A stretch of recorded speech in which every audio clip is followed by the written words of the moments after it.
Hello friend, फिर से स्वागत है फास्ट इन्फॉर्मेशन में। आज आप लोग के बीच बिहार विधान परिषद पटना में जो कार्यालय परिचारी, फर्राश, सफाई कर्मी, माली, दरवान, रात्रि प्रहरी इत्यादि पदों के लिए जो इंटरव्यू होने वाला है एग्ज़ाम दिसंबर में, उनका लिए इंटरव्यू का तैयारी हम रेगुलर करवा रहे हैं। तो आज पार्ट 3 लेकर आए हैं। पार्ट 3 को स्टार्ट करने से पहले अगर आप लोग इस चैनल पर पहली बार आए हैं तो मेरे प्लेलिस्ट में सारे वीडियो डाले हैं पार्ट 1 और पार्ट 2।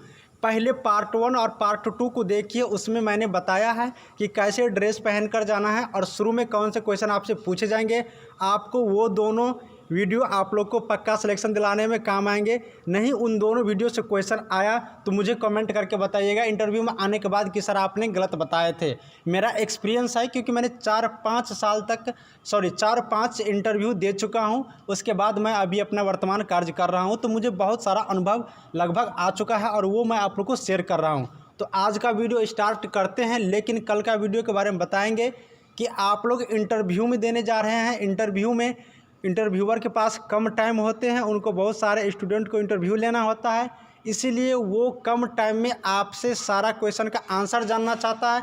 इसीलिए आप सोच समझकर एक ही आंसर ऐसा दे कि उनको लगे कि मैं जो क्वेश्चन आगे पूछूंगा ये 2-3 क्वेश्चन का आंसर मुझे मिल गया है। मैं ये बातें कल के भी वीडियो में बताया था। और कौन सी ड्रेस पहने और कैसे चेयर पर बैठे और शुरुआत में कौन से क्वेश्चन पूछा जाता है, ये क्वेश्चन का जिक्र मैंने पहला और दूसरा वीडियो में किया।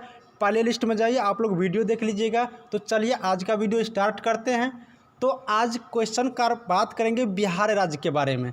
हम लोग छोटे पोस्ट, लगभग उतना भी छोटा नहीं है हम लोग, आप लोग जानते ही होंगे। कार्यालय परिचारी, ऑफिस, दरबान, ये सब थोड़ा डी ग्रेड के कैटेगरी में आता है। तो इन लोगों का जो इंटरव्यू होगा वो बड़ी क्वेश्चन नहीं आएंगे, ये बिहार से रिलेटेड क्वेश्चन आ सकते हैं और बिल्कुल ही आते हैं, क्योंकि जिस रिगार्डिंग इंटरव्यू रहता है उससे क्वेश्चन आता ही है।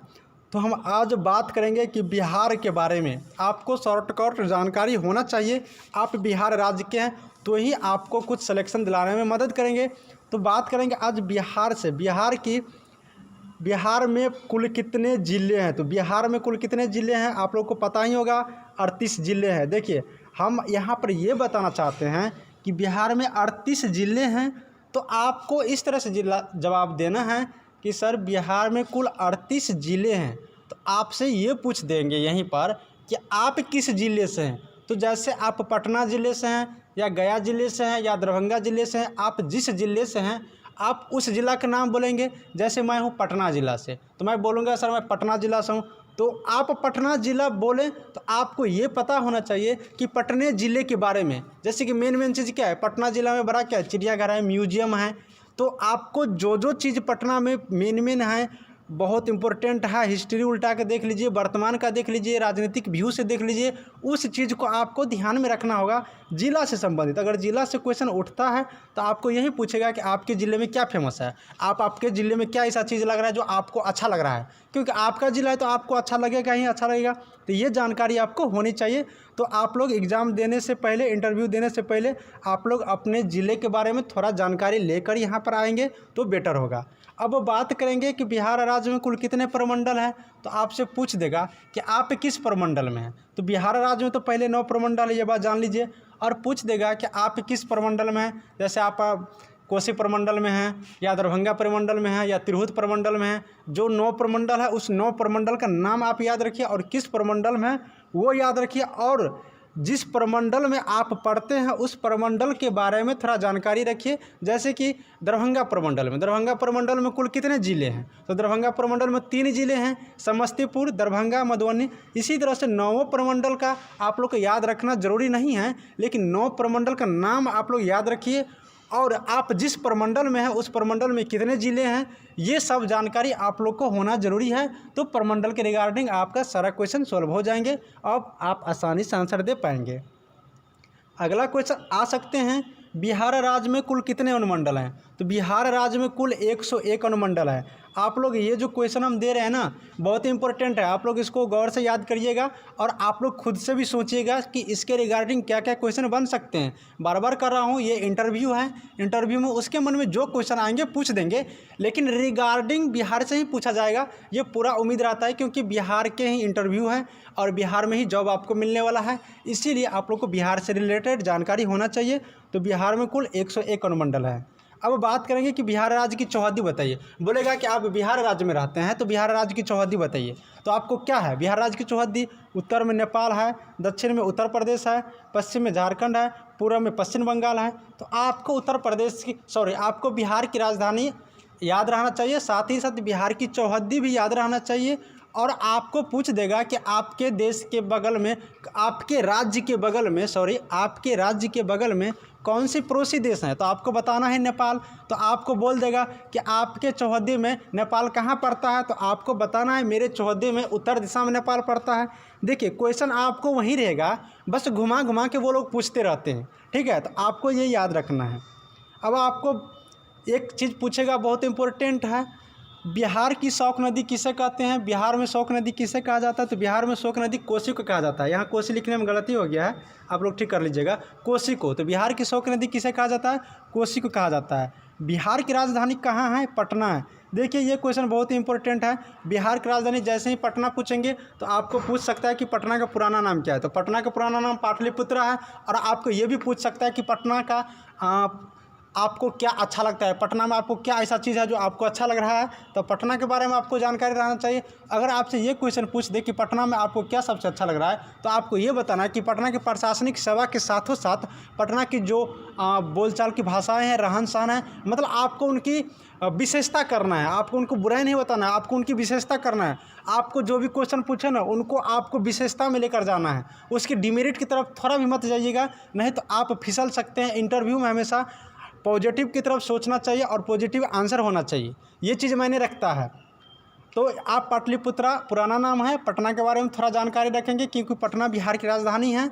और पटना के बारे में जानते हैं कि पटना आप लोग को बहुत इंपॉर्टेंट बिहार की शहर भी हैं, इसलिए पटना के बारे में आप लोग थोड़ा जानकारी इकट्ठा करेंगे। हम जो भी जानकारी बताते हैं, जैसे कि पटना के बारे में, जैसे कि दरभंगा प्रमंडल के बारे में बात करेंगे या 9 प्रमंडल के, आपको सारी जानकारी हम इस वीडियो के माध्यम से देते रहेंगे। और चैनल अच्छा लग रहा है तो सब्सक्राइब करो भाई और लाइक भी करो।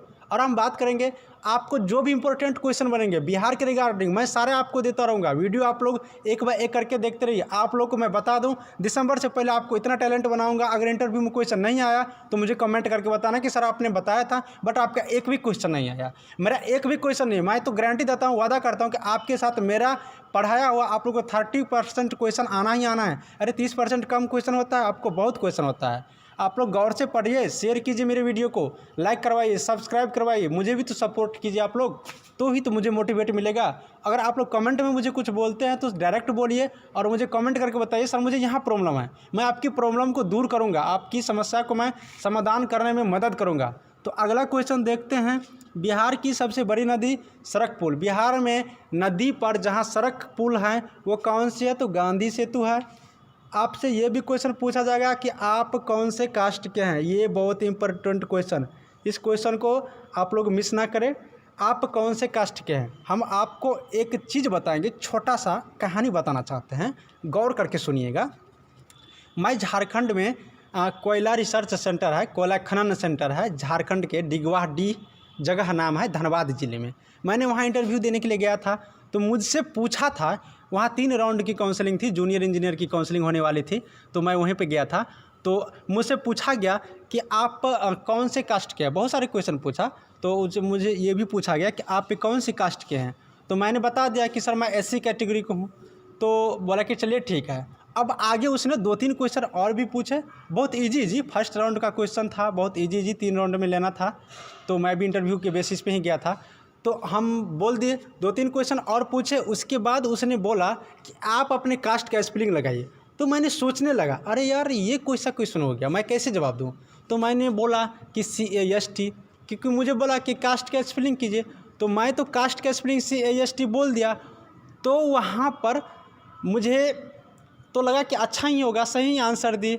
तो और भी क्वेश्चन पूछने के बाद मुझे बोला कि आप जाइए। जब आने लगे तो मैं ऐसे नहीं आने लगते हैं और मन होता है कि एक बार पीछे उलट कर देख लूँ। तो जैसे मैंने पीछे उलट कर देखा तो मैं देखा कि मेरे नाम पर इस क्वेश्चन के सामने क्रॉस किया हुआ था, क्योंकि वो लोग नोट करते रहते हैं। वो लोग 2 आदमी 3 आदमी रहते हैं इंटरव्यू में, और 1-2 बोलते रहते हैं, पूछते रहते हैं, और 1-2 नोट भी करते रहते हैं। उनके माइंड में क्वेश्चन का आंसर भी सेट होते रहता है। तो क्रॉस किया हुआ था। तो मैंने सोचा कि हो सकता है कि कहीं न कहीं मैंने गलत ही किया। तब मैंने समझा कि अरे कास्ट का स्पेलिंग पूछा था। तो आपको जैसे ही कास्ट का स्पेलिंग पूछेगा, तो जैसे अगर आप लोग SC हैं या ST हैं या OBC हैं या ETC, मतलब जो भी हो, OBC, EBC, EWS, जो भी हो, जनरल जो भी हो, तो अगर आपको कास्ट का स्पेलिंग पूछे तो आपका आंसर इस तरह से होना चाहिए कि सर कास्ट का स्पेलिंग 2 तरह से आपको हम आंसर देना चाहते हैं। पहला कि कास्ट का स्पेलिंग CAST होता है। दूसरा, अगर आप लोग ST कैटेगरी हैं तो बोलिए शेड्यूल ट्राइबल कास्ट, या SC का शेड्यूल कास्ट होता है, वो बोलना है शेड्यूल का स्पेलिंग और कास्ट का स्पेलिंग। OBC का जो होता है वो OBC का पूरा नाम फुल फॉर्म के साथ उसका स्पेलिंग बोलना है। ST का होता है शेड्यूल ट्राइबल, तो शेड्यूल ट्राइबल बोलना है। मतलब आप जो कास्ट का, जैसे कि आप जनरल का है तो जनरल में जो कास्ट है जनरल का, तो जनरल का स्पेलिंग, शेड्यूल का है तो schedule caste, schedule SHEDULE, schedule CAST caste, ऐसे स्पेलिंग आपको बोलना होगा। आप लोग समझ गए होंगे। तो ये क्वेश्चन आप लोग को बहुत इंपॉर्टेंट है, इसको याद रखिएगा। और आपको बहुत इंपॉर्टेंट क्वेश्चन बताएंगे जो हर बार लगभग बहुत सारे एग्जाम में पूछता है। कितना बार पूछा गया ये क्वेश्चन, आप क्या करना चाहते हैं, आप आगे क्या करना चाहते हैं। जैसे बोलेंगे आप पढ़ना चाहते हैं या आप पढ़ रहे हैं, तो आपसे ये क्वेश्चन पूछा जा सकता है कि आपको बोलेगा कि आप आगे क्या करना चाहते हैं। तो आप इस तरह से आंसर दें कि उनको लगे कि नहीं ये स्टूडेंट इस काम के लिए सेटिस्फाइड है, क्योंकि आपको माइंड में सेट है हमें ऑफिस अटेंडेंट बनना है, क्योंकि आप उसके लिए इंटरव्यू देने के लिए आए हैं।